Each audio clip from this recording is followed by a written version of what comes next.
My name is Benny, and if you had met me a few months ago, you probably would have said, "Ah, what a sweet face." That would have been very nice of you. It also would have been very wrong. Because back then, I was not sweet. I was suspicious. I was dramatic. I had trust issues. And for reasons I still believe were completely valid, I stole only the left shoe. Not the right one. Never the right one. I'm not a maniac. But this isn't really a story about shoes. It's the story of the moment I knew I was home. And weirdly enough, it didn't happen the day my family adopted me. It happened later. In the rain. In the dark. When I thought I had lost everything. But I'm getting ahead of myself. Let me start where all important stories begin. With me. Hi, I'm Benny. I'm a medium-sized brown dog with one floppy ear, one ear that can't decide what it wants in life, and a tail that acts like it's being paid per wag. I live with 3 humans. There's Mom. Her real name is Jess, but she smells like coffee, laundry soap, and safety, so I call her Mom in my head. There's Dad, Mike. He says things like, "Who taught this dog how to open cabinets?" in a voice that sounds upset, but his face always looks like he's trying not to laugh. And then there's Lily. Lily is my person. She wears fuzzy socks even in summer. She sings off-key in the kitchen. She always saves me the last tiny piece of carrot when Mom is making dinner, like it's some huge secret mission. The first week I came home, Lily sat on the floor beside my bed and whispered, "You can stay as long as you want." I didn't know if humans could promise things like that, so I pretended not to care. I sighed very loudly, turned in a circle, and sat on her foot. That's dog language for, I am emotionally unavailable, but continue. At first, I had rules. Rule 1, never fall asleep too deeply. Rule 2, if someone leaves the room, follow them. Casually.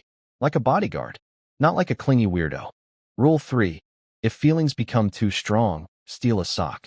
Honestly, it was a solid system. And my new life? It was confusingly wonderful. In the morning, Dad took me outside, where I handled neighborhood security. Squirrels. Mail trucks. Suspicious leaves. A plastic bag that I'm pretty sure was planning something. Then Lily ate breakfast, and I performed my daily role as starving Victorian orphan. I would sit by my bowl like I hadn't eaten in 11 years. Did I eat breakfast 5 minutes earlier? That information feels irrelevant. I think Oscar must be another talented dog. I had a routine. Window patrol. Toy destruction. Strategic napping in sunbeams. Random zoomies at 8:43 p.m. for absolutely no reason. Bath days were the worst. I'd act like they were trying to erase my entire personality. Then, immediately after, I'd sprint through the hallway at top speed with one wet sock in my mouth and the expression of a man escaping prison. Lily laughed so hard once she fell onto the couch. That became one of my favorite sounds in the world. Soon, I learned everyone's secrets. Mom danced when she thought nobody was looking. Lily talked in her sleep. And every night, after the whole house got quiet, she'd wrap one arm around my neck and whisper things into my fur. Things like, "I'm glad it's you." It was soft. It was warm. It was terrifying. Then one Tuesday, everything got weird. Cardboard boxes showed up. Big ones. Small ones. Boxes in the kitchen. Boxes in the living room. Boxes stacked by the front door like bad news. I watched Mom fold sweaters into one. I watched Dad wrap plates in paper. I watched Lily put her books, her lamp, and even the stuffed rabbit she'd had forever into a box labeled room. And something cold moved through my chest. I knew what it looked like when life changed. I knew what it felt like when things disappeared. No one explained anything to me, obviously, because humans are terrible at basic communication. So I made a reasonable assumption. I was being left behind. That week, I stopped doing zoomies. I stopped stealing shoes. Okay, I stole one shoe. For emotional support. But mostly I watched. Every time someone picked up a box, my stomach twisted. Every time a door opened, I ran to make sure I could still see everybody. Lily noticed first. She knelt beside me and scratched that spot behind my ear that makes my back leg do embarrassing things. I wanted to believe her. I really did. But fear is loud. Louder than logic. Louder than kindness. Sometimes even louder than love. Moving day came with too many sounds. Truck doors slamming. Tape ripping. People carrying furniture. Strangers stepping in and out of my house. My house. See, that's how sneaky it was. Somewhere along the way, I had already started calling it mine. The new place smelled different. Fresh paint, new grass, unknown dogs, a backyard fence that looked sturdy but not emotionally convincing. Lily ran through the rooms, excited. Benny, look. We have a bigger yard. I looked. Then I looked for the old couch, the old hallway, the old window where I barked at the same squirrel every morning. That first night, I didn't sleep. Wind rattled the windows. Thunder growled in the distance. And then, because apparently the universe enjoys drama, fireworks started popping somewhere nearby. My whole body locked up. I hate fireworks. They sound like the sky is breaking. Dad tried calming music.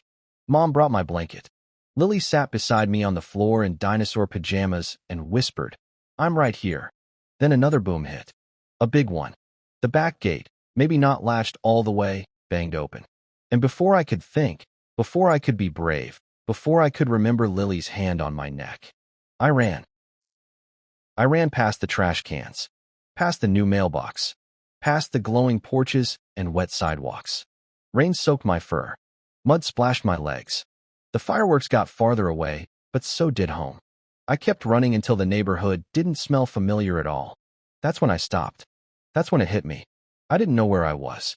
The rain had turned everything shiny and strange. Cars hissed by on the road. A porch light flicked on somewhere. A dog barked behind a fence, then another one answered. I tried to be brave.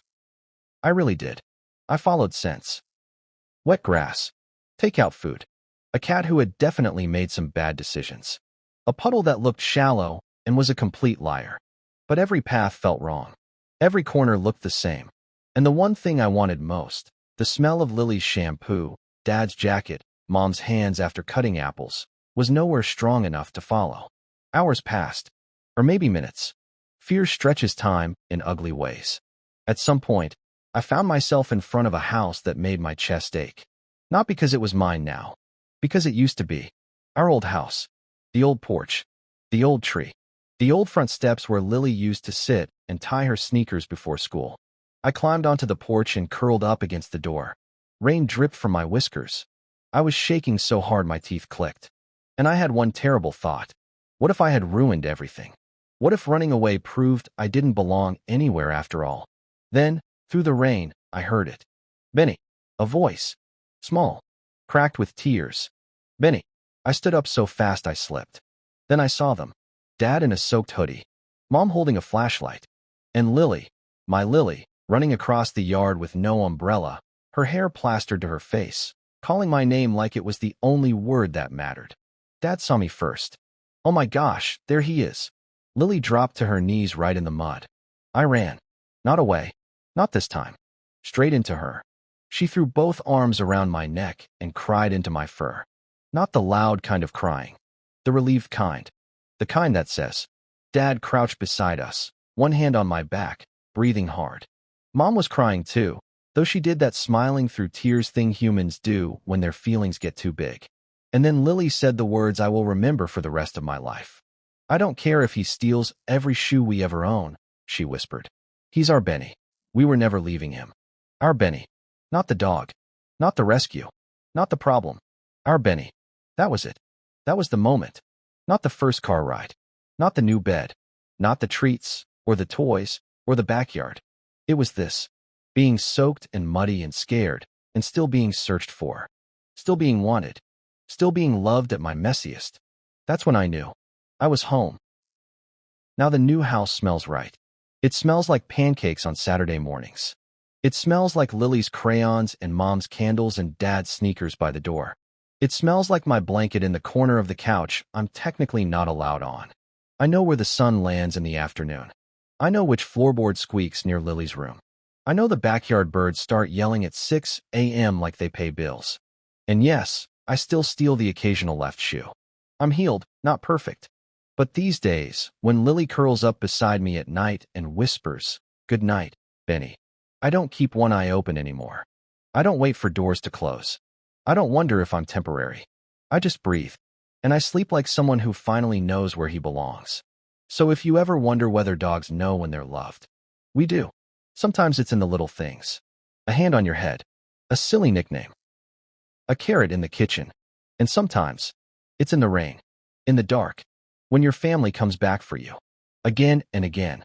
Every time. If my story touched your heart, then become part of the Animals Friends 2.0 family. Subscribe. I'll be back soon with another story from my life. And maybe, I'll finally explain where all the missing socks went.